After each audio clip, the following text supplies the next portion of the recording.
Hello, babes. Hello, Chotu. Why moms scold more? మమ్మీలు ఎందుకు బాగా ఊరికే కోపడతారు దాని ఫాదర్సా? మమ్మీస్ ఎక్కువ కోపడతారా, డాడీస్ ఎక్కువ కోపడతారా? ఇద్దరు అట. మమ్మీస్ ఎక్కువ కదా ఇంకా, ఎందుకంటే వాళ్ళు ఎక్కువ టైం ఇస్తారు కాబట్టి. You know why the reason? Because you are part of our body.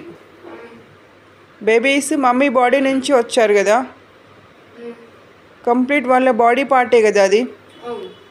ఎవరైనా కూడా మనకి ఏదైనా బాడీలో ఏదైనా పార్ట్ పెయిన్ అయినా, ఏదైనా ప్రాబ్లం అయినా ఏం చేస్తాం? మెడిసిన్ తీసుకుంటాం, ట్యాబ్లెట్ వేసుకుంటాం.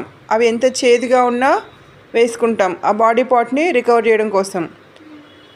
లేదు అంటే మండే ఆయింట్మెంట్స్ పెట్టుకుంటాం. ఆయింట్మెంట్స్ కొన్ని బర్నింగ్గా కూడా ఉండొచ్చు, మేబీ పెయిన్ఫుల్గా ఉండొచ్చు. ఇంకా క్రిటికల్ సిచ్యుయేషన్లో ఏం చేస్తాం? సర్జరీ అయినా చేయించుకుంటాం, పెయిన్ఫుల్ సర్జరీ. ఏదైనా చేసి ఆ బాడీ పార్ట్ని క్యూర్ చేయడం కోసం, ఇంటర్నల్ ఎక్స్టర్నల్ కదా.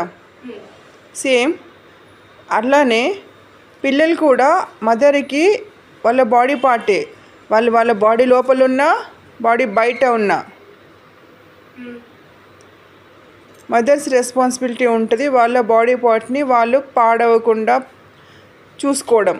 అందుకని వాళ్ళని రెగ్యులేట్ చేయడం కోసం, వాళ్ళని సరి చేసుకోవడం కోసము వాళ్ళు ఏదైనా చెప్పే విధానం సాఫ్ట్గా చెప్పొచ్చు, హార్ష్గా చెప్పొచ్చు, ఇంకేదైనా చేయొచ్చు.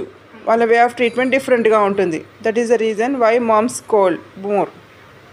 Any how they want to cure their body part. వాళ్ళ బాడీ పార్ట్ వాళ్ళ శరీరం లోపల ఉన్న, వాళ్ళ బయట ఉన్న దాన్ని వాళ్ళు సెట్ చేయాల్సిన బాధ్యత మదర్స్కి ఉంటుంది. కాబట్టి వాళ్ళు ఆ విధంగా ట్రీట్మెంట్ చేస్తారు. Do you agree with that? నీకు ఓకేనా? సో ఈ విషయం మీరు తెలుసుకోండి, మీ పిల్లలకు తెలుసుకోండి, మీ ఫ్రెండ్స్కి చెప్పండి, ఓకేనా? ఎందుకంటే ఫ్యూచర్ జనరేషన్ పిల్లలకి తెలియాలి ఎందుకు మామ్స్ పేరెంట్స్ కోపడతారు.